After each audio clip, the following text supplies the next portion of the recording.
రాష్ట్ర వ్యాప్తంగా ఎండల తీవ్రత కొనసాగుతుంది. పలు జిల్లాల్లో దీర్ఘకాల వడగలులతో జనం ఇబ్బందులు పడుతున్నారు. సాధారణం కంటే 2-4 డిగ్రీల వరకు అధిక ఉష్ణోగ్రతలు నమోదవుతున్నాయి. రానున్న 3 రోజులు ఉష్ణోగ్రతలు పెరిగే అవకాశం ఉందన్నారు వాతావరణ శాఖ అధికారులు.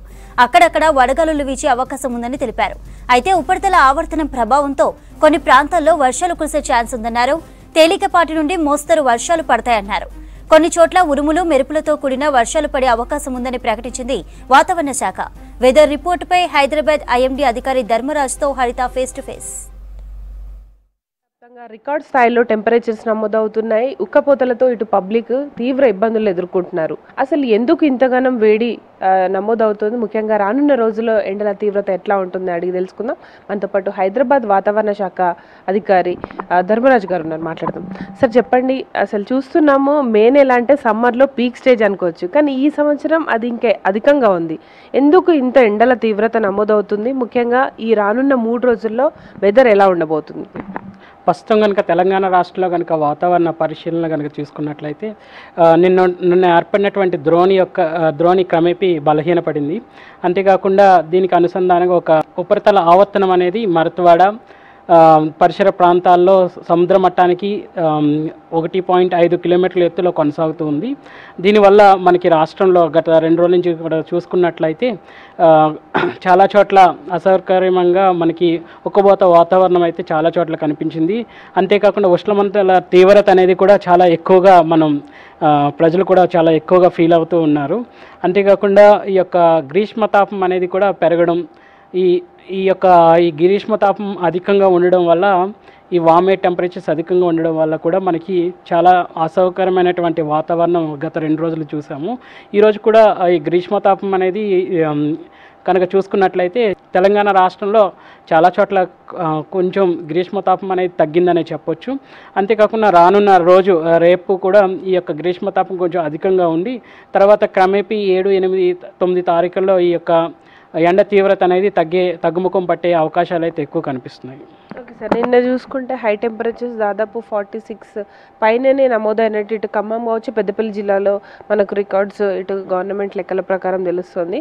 అసలు నిన్న ఎంత టెంపరేచర్స్ నమోదయ్యాయి రాష్ట్ర వ్యాప్తంగా? హైయెస్ట్ ఎట్లా ఉంది?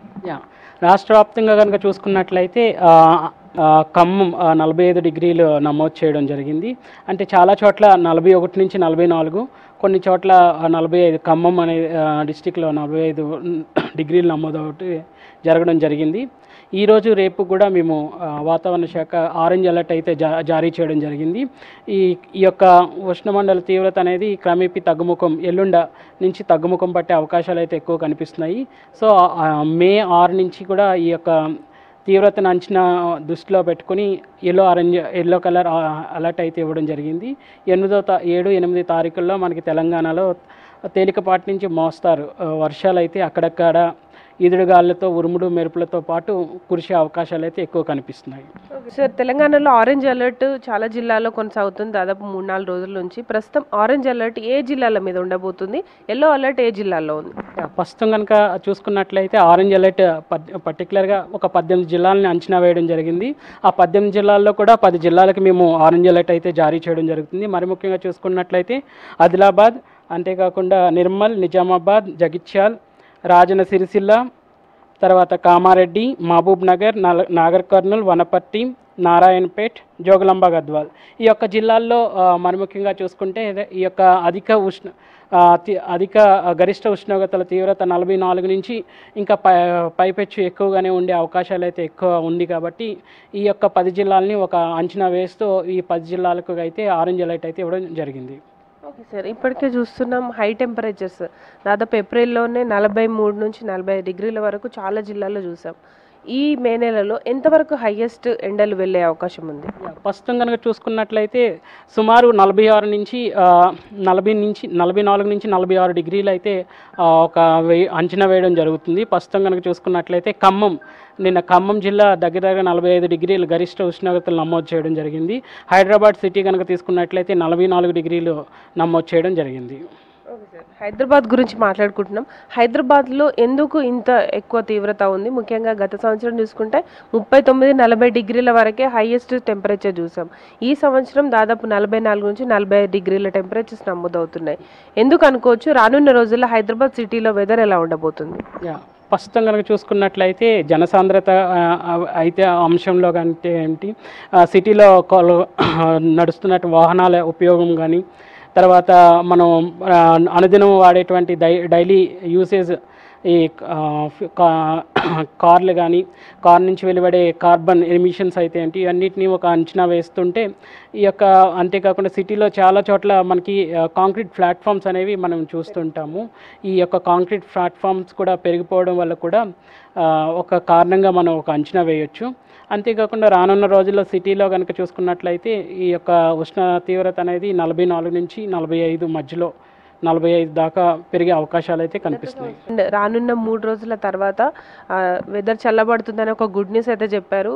ఏ జిల్లాల మీద ఈ ప్రభావం ఉండబోతుంది? ఎన్ని రోజులు ఈ వర్షాల ఎఫెక్ట్ ఉండే అవకాశం ఉంది? రానున్న 7, 8, 9 తారీఖుల్లో కనుక చూసుకున్నట్లయితే ఉన్నటువంటి సినాప్టిక్ కండిషన్స్ని ప్రకారం ఒక అంచనా వాతావరణాన్ని ఒక అంచనా వేయడం జరిగింది. అంచనాలో మోస్తారు నుంచి తేలికపాటి నుంచి మోస్తారు వర్షాలు రాష్ట్ర వ్యాప్తంగా కురిసే అవకాశాలు ఎక్కువ కనిపిస్తున్నాయి. మరి ముఖ్యంగా చూసుకున్నట్లయితే ఉత్తర జిల్లాలకు, తూర్పు జిల్లాలకు మేము ఎక్కువ ఈ యొక్క వర్ష సూచన అయితే ఎక్కువ కనిపిస్తుంది. ఈ వర్ష సూచనతో పాటు ఉరుములు, మెరుపులు, ఈదుడుగాళ్ళు గంటకు 30 నుంచి 40 కిలోమీటర్ల వేగంతో గాళ్ళు కూడా వీస్తాయని ఒక అంచనా వేయడం జరుగుతుంది. ఇది వెదర్కి సంబంధించిన లేటెస్ట్ ఇన్ఫర్మేషన్. కెమెరా పర్సన్ మనీతో హరిత, V6 న్యూస్, హైదరాబాద్. రోజురోజుకు నగరంలో టెంపరేచర్స్ భారీగా పెరుగుతున్నాయి. జనం బయటకు రావాలంటేనే భయపడుతున్నారు. మధ్యాహ్నం సిటీలో రోడ్లన్నీ ఖాళీగా కనిపిస్తున్నాయి. నగరంలో ఎండలకు సంబంధించి మరింత సమాచారం నరేష్ అందిస్తారు. గత కొన్ని రోజులుగా అయితే ఎండలు దంచి కొడుతున్నటువంటి పరిస్థితి కనిపిస్తూ ఉంది. ఆ సూర్యుడి యొక్క వేడికి, తాపానికి జనం కూడా ఎవరు కూడా ఇళ్లలో నుంచి బయటికి వచ్చే పరిస్థితి అయితే కనిపిస్తూ లేదు. ప్రస్తుతం హైదరాబాద్లో ఉన్నటువంటి రోడ్లను కనుక మనం చూసుకున్నట్లయితే చాలా తక్కువ సంఖ్యలో వెహికల్స్ అయితే వెళ్తూ ఉన్నటువంటి పరిస్థితి కనిపిస్తూ ఉంది. అత్యవసరం అయితే తప్పిస్తే పబ్లిక్ ఇళ్లలో నుంచి బయటికి వస్తలేరు. ప్రస్తుతం మనం ఎల్బీ స్టేడియం దగ్గర ఉన్నటువంటి సర్కిల్లో ఉన్నాం. ఇక్కడ రోడ్లన్నీ ప్రస్తుతం నిర్మానుషంగా ఉన్నటువంటి పరిస్థితి అయితే కనిపిస్తుంది. వెహికల్స్ మీద వెళ్తున్నటువంటి వాళ్ళు ఉన్నారు. వాళ్ళతో మనం మాట్లాడే ప్రయత్నం చేద్దాం. అన్న చెప్పండి, ఎండలు బాగా విపరీతంగా ఉన్నాయి. మరి ఇంత ఎండలు ఎక్కడ వెళ్తున్నారు మీరు? మేము ఆఫీస్ పని మీద వెళ్ళిండే, చాలా ఘోరంగా ఉన్నాయి ఎండలు. చెప్పండి, మీరు ఎండలు బాగా చాలా విపరీతంగా ఉన్నాయి, అసలు తట్టుకోలేకపోతున్నాము. 1 అవర్కి ఒకసారి అయితే వాటర్ కంపల్సరీ, అంత విపరీతంగా ఉన్నాయి. కానీ ఇంపార్టెంట్ వర్క్స్ ఉంటాయి కాబట్టి వెళ్ళక తప్పదు. అలా అని ఎట్లా ఎండ నుంచి మీరు ప్రొటెక్ట్ చేసుకోవడం కోసం ఎట్లాంటి సేఫ్టీ మెజర్మెంట్స్ ఏముంది, నార్మల్గా స్కార్ఫ్ ఏదైనా తీసుకొని వెళ్ళాలి, లేకపోతే అంబ్రెల్లా తీసుకొని వెళ్ళాలి తప్ప ఇంకా వేరేది ఏం లేదు ఆప్షన్. కుదిరితే 99% ఇంట్లోనే ఉండండి, కానీ ఇంపార్టెంట్ వర్క్స్ ఉంటే మాత్రమే వెళ్ళండి బయటికి అని అంటాను నేనైతే. ఆ బస్సులో వస్తుంటే ఆ వేడి గాలికి వాటికి మనిషి బేజారు అవుతుంది. ఇక్కడికి వచ్చిన తర్వాత కూడా అంతే ఎండలు, టూ మచ్ ఎండలు ఉన్నాయన్న. వాటర్ అనేది దగ్గర 4-5 బాటిల్ వాటర్ తాగినా కూడా ఆ చోట్ల రూపాయలు బయటికి వెళ్తున్నాయి అన్న. ఎండలు అయితే చాలా ఉన్నాయి, 45-46 ఏవో ఉంటుంది అన్న ఎండలు మాత్రం. ఏం జాగ్రత్తలు తీసుకుంటున్నారు మరి? ఎండలు తిరుగుతూ ఉన్నారు కదా, తప్పట్లేదు. మనకు తప్పేటట్టు కదా సార్, ఎండలున్నా వాడలున్నా మన పనులు అయితే మనం చేసుకోలేదు సార్. ఉన్న పరిస్థితులు అయితే ఎండలు అయితే టూ మచ్ ఉన్నాయి. కొన్ని జాగ్రత్తలు, చిన్న జాగ్రత్తలు పాటిస్తూ మా పనులు మనం చేసుకుంటున్నాం అన్న. ఇప్పుడు మధ్యన నిమ్మరసం తాగడం కానీ, మజ్జిగలు తాగడం కానీ, అక్కడక్కడ కొద్దిసేపు వెయిట్ చేసి చెట్ల కింద నీళ్ళు ఏమైనా ఉంటే అక్కడ వెయిట్ చేసి వెళ్తున్నాం అన్న. అన్న చెప్పండి, బుకింగ్స్ ఎట్లా ఉన్నాయి? మధ్యాహ్నం పూట బుకింగ్స్ అవుతున్నాయా మీకు ఎండలకు? भैया बुकिंग आ रहा, मगर देख लीजिए ये 14 किलोमीटर 200 रुपीज़ दुपकाले में आ रहा है। इसमें क्या है, देखिए गर्मी है और एसी डालना है, हम लोग कुछ प्रॉफिट नहीं है और बुकिंग से आ रहा, एसी काम नहीं कर रहा, उसके लिए झाड़ी के नीचे लगा के बैठे हुए हम लोग। డెలివరీ బాయ్ చేస్తాం. డెలివరీ బాయ్ ఎట్లా మరి? ఎండలు ఎక్కువ ఉన్నాయి కదా, మరి డెలివరీస్ ఆర్డర్స్ బాగానే వస్తున్నాయా? మరి తక్కువ వస్తున్నాయి, అప్పట్లా లేవు. మరి ఎండ నుంచి ఎట్లా చూస్తున్నావు, ఎట్లా కాపాడుకుంటున్నావు? మరి ఎండలు బాగా వడదెబ్బ తగిలే అవకాశం కూడా ఉంది. మరి ఏం అంటే కాపాడానికి ఏం లేదు, ఇక కూరవాడ కొనుక్కొని తాగాలంతే, ఏం లేదు, ఒకటే మార్గం. ఎండలు బాగా ఎక్కువగా ఉన్నాయి, బయటికి వెళ్తేందుకు ఇబ్బంది అవుతుంది, బయటికి వెళ్ళక తప్పుతలేదు. వెళ్ళని తప్పితే ఎండలు విపరీతంగా ఉన్నాయి, అసలు బయటికి వెళ్ళాలంటే భయం అవుతుందండి. ఎండల గురించి బాగున్నది, అసలు చాలా ఇబ్బంది అవుతుంది. వారు పిల్లలు కూడా బయటికి వెళ్ళాలంటే చాలా ప్రాబ్లం ఉన్నది. ఏమైనా పనికి డ్యూటీకి వెళ్ళాలన్నా భయం అవుతుంది. చాలా ఎండలు విపరీతంగా నీళ్ళు తాగలేక వేస్తుంది. రోజు 5 లీటర్ నీళ్ళు తాగుతున్నాం, అన్నం కూడా తినబుద్ధి కావట్లేదు. ఎండలు విపరీతంగా ఉన్నాయి, గాలి వడదెబ్బలు తగిలి చాలా ప్రాబ్లం అవుతుందండి. బయటికి వెళ్ళే పరిస్థితి లేదు. ఎట్లా మరి ఎండ నుంచి మిమ్మల్ని మీరు ఎట్లా ప్రొటెక్ట్ చేసుకుంటారు? మరి చాలా విపరీతమైన ఎండలు అయితే కనిపిస్తున్నాయి మరి మధ్యాహ్నం పూట. తప్పదు, హైదరాబాద్ సిటీ అంటే సిటీస్ మొత్తం బిల్డింగ్స్ ఉంటాయి, చెట్లు తక్కువ కదా. ఎండలు ఇంకా మనం యూజ్ చేస్తే అంబ్రెల్లా యూజ్ చేయాలి, లేకపోతే హైడ్రేషన్ కోసం వాటర్ కానీ ఇంకా డ్రింక్స్ కానీ తాగాలంతే. తప్పదు ఎండలు. ఎండలు ఎక్కువ ఉన్నాయి, మరి ఎట్లా ఎండలు ఎక్కడ వెళ్తా ఉన్నారు? మరి ఎండలు ఎక్కువ ఉన్నా పనులు మానుకోలేము కదా. గవర్నమెంట్ ఏం చేయాలి, కొద్దిగా ట్రీస్ పెంచాలి, కొద్దిగా ఏంటంటే షేడ్స్ అన్నీ ఇవ్వాలి. మన సిగ్నల్స్ దగ్గరకు వచ్చేటప్పటికి షేడ్ లేదు అసలు. సిగ్నల్ పడుతుంది, సిగ్నల్ జంప్ చేస్తుంటే పెనాల్టీ పడుతుంది, సిగ్నల్ దగ్గర ఆగుతుంటే ఎండకు నిలబడలేకపోతున్నాం.